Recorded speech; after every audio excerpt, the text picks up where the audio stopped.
فوج بھی ہماری ہے، ملک بھی ہمارا ہے، کسی سے کوئی جھگڑا نہیں۔ Chairman P T I barrister Gohar کی صحافیوں سے گفتگو، کہا level playing field P T I کا حق ہے، شفاف انتخابات کے لیے سپریم کورٹ از خود نوٹس لے، ہم اپنے حقوق کی جنگ لڑ رہے ہیں۔ کہا تمام سٹیک ہولڈر سے اپیل ہے شفاف انتخابات کرائے جائیں، الیکشن کمیشن کو اپنا کردار ادا کرنا ہوگا۔ الیکشنز کے نام پر جو ہو رہا ہے یہ ملک کی تاریخ میں پہلی بار دیکھا۔ الیکشن کمیشن ہمارے خلاف آنے والے فیصلوں پر فوری نوٹیفیکیشن جاری کرتا ہے۔ ہائی کورٹ نے بلے کا فیصلہ ہمارے حق میں دیا، اس پر نوٹیفیکیشن نہیں جاری کیا۔ بلہ نہ بھی ملا تب بھی الیکشن لڑیں گے۔ کھلے عام کاغذات نامزدگی چھینے گئے، لوگ اٹھائے گئے، نون لیگ کے امیدواروں کو پروٹوکول دیا جا رہا ہے۔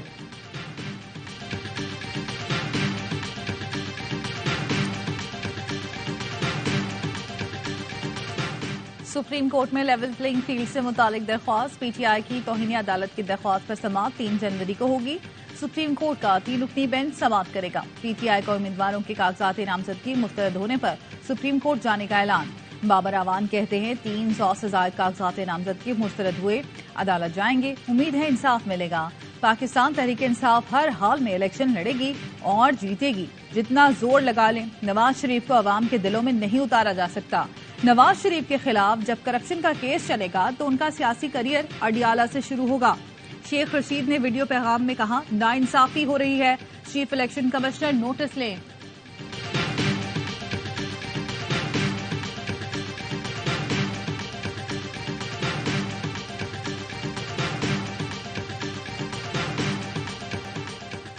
کاغذات نامزدگی منظور یا مسترد ہونے کے خلاف اپیلوں کی سماعت کا مرحلہ، لاہور اور مانسہرہ سے نواز شریف کے کاغذات منظوری چیلنج۔ اپیل میں کہا گیا ہے سپریم کورٹ نے نواز شریف کو تاحیات نااہل قرار دیا، وہ الیکشن لڑنے کے اہل نہیں۔ ٹریبیونل نے اپیل کے ساتھ فیصلے کی کاپی نہ لگانے کا اعتراض لگا دیا۔ بانی پی ٹی آئی کے ترجمان عمیر نیازی کی میاں سے کاغذات مسترد ہونے پر اپیل کل سماعت کے لیے مقرر۔ فریقین کو نوٹس جاری، شاہ محمود، بیٹے زین قریشی، حلیم عادل، فردوس شمیم نقوی اور خرم شیر زمان نے کاغذات مسترد ہونے پر اپیل دائر کر دی۔ پشاور میں پی ٹی آئی امیدواروں کا اپیلیں پاور آف اٹرنی کے ذریعے جمع کرانے کا فیصلہ۔ پشاور ہائی کورٹ کے سامنے پولیس تعینات کرنے کے خلاف انصاف لائرز فورم کا احتجاج۔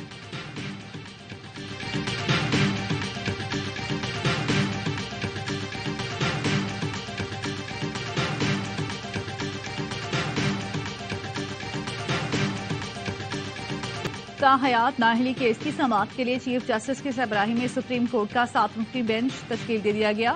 جسٹس منصور علی شاہ، جسٹس یاحییٰ آفریدی، جسٹس امین الدین، جسٹس جمال مندوخیل، جسٹس محمد علی مظہر اور جسٹس مسرت ہلالی پر مشتمل بینچ کل 11:30 بجے سماعت کرے گا۔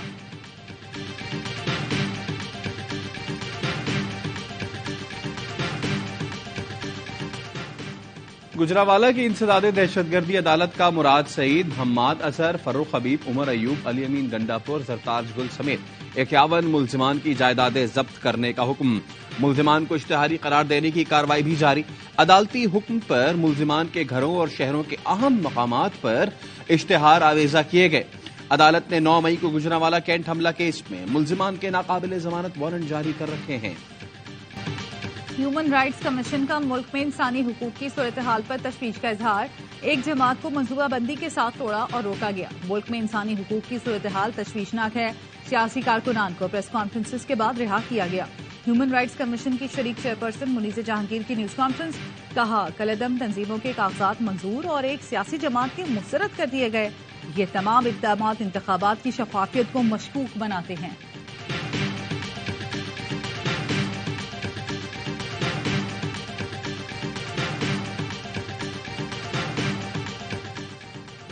بلوچستان میں کالعدم بی ایل اے سمیت مسلح تنظیمیں لوگوں کو قتل کرتی ہیں، میں بھی وہاں جاؤں گا تو مجھ پر بھی حملہ ہوگا، ہم ان مسلح تنظیموں سے لڑیں گے، لواحقین سے ہماری لڑائی نہیں ہے۔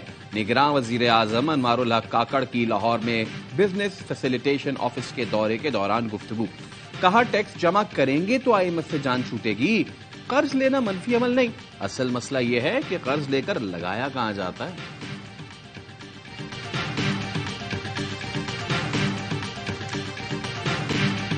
افغانستان دنیا بھر میں دہشت گردی کو ایکسپورٹ کر رہا ہے، افغانستان کا یہ رویہ دنیا بھر کے لیے خطرہ ہے۔ نگراں وزیر اطلاعات جان اچکزئی کہتے ہیں انٹیلیجنس بیسڈ آپریشن میں 567 دہشت گرد مارے گئے۔